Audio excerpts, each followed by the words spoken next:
Assalamualaikum warahmatullahi wabarakatuh. Sebelum aku membacakan artikel tentang keuangan, aku mengajak kalian untuk melakukan subscribe di channel YouTube Wibisono TV dan aktifkan juga lonceng notifikasinya supaya kalian mendapatkan informasi video-videoku yang baru selanjutnya. Hari ini aku membacakan situs dari Pop Mama. Ini berkaitan tentang life, health, and lifestyle, tapi berkaitan dengan keuangan. Artikelnya judulnya adalah 7 cara mengatur keuangan gaji 5 juta. Tentukan prioritas terlebih dahulu. Teman-teman perlu tahu siapa saja sekarang ini bisa menabung ya dengan perencanaan keuangan yang lebih tertata. Karena menurut aku keuangan itu sangat penting dan itu harus dicatat. Jadi kita mengetahui pos pengeluarannya itu kemana-mana aja. Baik, ini penulisnya adalah Dita Novebrin, tanggal 25 November 2021. Menabung selalu dikaitkan dengan situasi keuangan yang dimiliki. Jumlah yang sedikit menjadi alasan tidak bisa menabung karena banyaknya kebutuhan yang belum bisa terpenuhi. Nah, termasuk bagi seseorang yang memiliki gaji 5 juta. Gaji 5 juta di ibu kota Jakarta misalkan menjadi tolak ukur seseorang untuk bisa menabung atau tidak. Jumlah tersebut masih dianggap kecil untuk sebagian orang. Bahkan tidak jarang gaji 5 juta dianggap belum benar-benar cukup untuk membiayai kebutuhan hidup di ibu kota Jakarta. Ini kita ambil contohnya di ibu kota Jakarta. Nah, bicara tentang menabung, sebenarnya kita hanya perlu menemukan perencanaan serta pengaturan keuangan yang tepat. Di bawah ini, popmama.com akan merangkum cara mengatur keuangan gaji 5 juta. Yang pertama, gunakan zero budgeting untuk mengetahui kebutuhan yang harus dipenuhi. Biaya standar hidup di Jakarta misalkan memang tidak murah ya.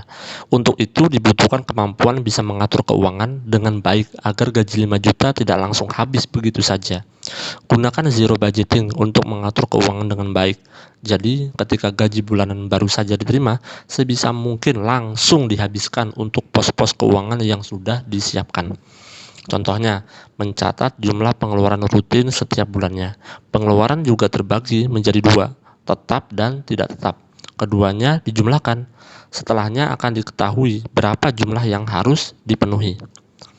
Jika masih ada sisa, jangan dipakai untuk senang-senang dulu, tapi alokasikan ke tabungan atau investasi agar pelan-pelan dana sisa terkumpul. Alhasil gaji 5 juta pun masih bisa menabung. Nah, yang kedua, jangan menumpuk utang yang bersifat konsumtif. Nah, ini sangat penting. Jangan menumpuk utang yang bersifat konsumtif. Itu hanya itu hanya membuat kalian tidak bisa menabung dan mengurangi jumlah kekayaan bersih. Kalaupun diharuskan untuk berutang, ada baiknya yang bersifat produktif. Contohnya kayak utang rumah, utang motor karena kita perlu kayak gitu. Misalnya saja membeli logam mulia ataupun modal usaha yang bisa memberikan hasil, sehingga kalian juga bisa menyicil utang tersebut setiap bulan. Dan pastikan juga kalau alokasi keuangan untuk membayar utang dan cicilan tidak lebih dari 35%. Tapi 35% ini harus disesuaikan juga ya dengan profil risiko kita. Nah, sebagai saran, kalau kalian berutang untuk membeli rumah, ada baiknya untuk menempati rumah tersebut supaya biaya tempat tinggal bisa dialokasikan untuk membayar utang lainnya atau kebutuhan sehari-hari. Yang ketiga, punya penghasilan tambahan. Kalau dengan gaji 5 juta ternyata belum cukup untuk mencukupi kebutuhan hidup, ada baiknya untuk mencari penghasilan tambahan supaya kalian merasa terbantu sedikit demi sedikit. Ada dua cara mendapatkan penghasilan tambahan yang bisa dilakukan, yaitu dengan berinvestasi sesuai profil keuangan atau mencari kerjaan sampingan seperti freelance, bisnis rumahan, dan lain sebagainya. Hasilnya bisa ditabung atau dikembangkan lagi menjadi usaha yang lebih besar atau investasi dengan instrumen lain. Nah, yang keempat, tabungan dan investasi hanya 10%. Kalau kalian memiliki gaji 5 juta, perencanaan jumlah yang ideal untuk ditabung ialah 10% dari penghasilan. Jadi jika dihitung jumlahnya ialah 500.000. Itu untuk jumlah minimal ya. Kalau ternyata bisa menabung lebih dari jumlah tersebut, itu malah lebih baik. Pastikan juga sudah tepat mengalokasikannya. Misalnya 10% penghasilan ditabungkan untuk dana darurat. Dan dana darurat ini berguna untuk mengcover kebutuhan kehilangan penghasilan. Nah, sebelumnya sudah dijelaskan untuk menggunakan zero budgeting. Dari sanalah kalian akan tahu pengeluaran mana yang sifatnya wajib dipenuhi setiap bulannya, bisa juga mencoret 3 jenis pengeluaran yang memang bukan prioritas. Nah, ada baiknya juga menyisakan penghasilan untuk dana darurat, karena ini sangat penting. Dana darurat seharusnya sebesar 6 kali pengeluaran bulanan wajib ya. Tapi ini disesuaikan juga dengan kebutuhan profil risiko kita. Yang kelima, hitung juga pengeluaran yang dibutuhkan untuk dana asuransi jiwa.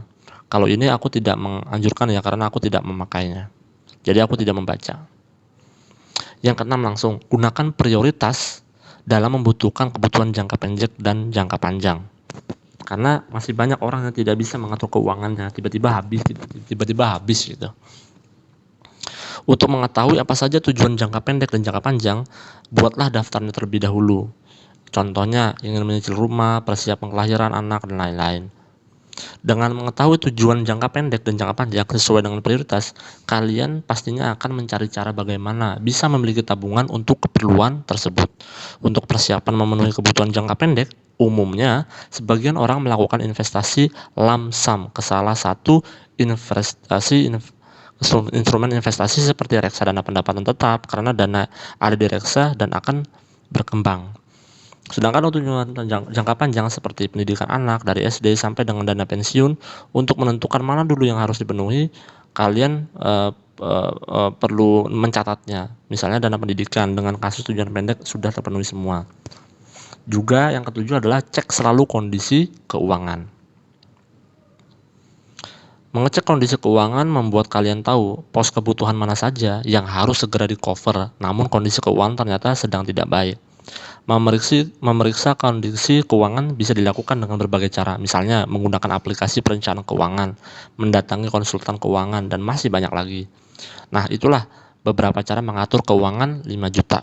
Semoga cara di atas bisa membantu ya untuk bisa lebih selektif lagi dan selalu bisa mengalokasikan uang itu mau kemana.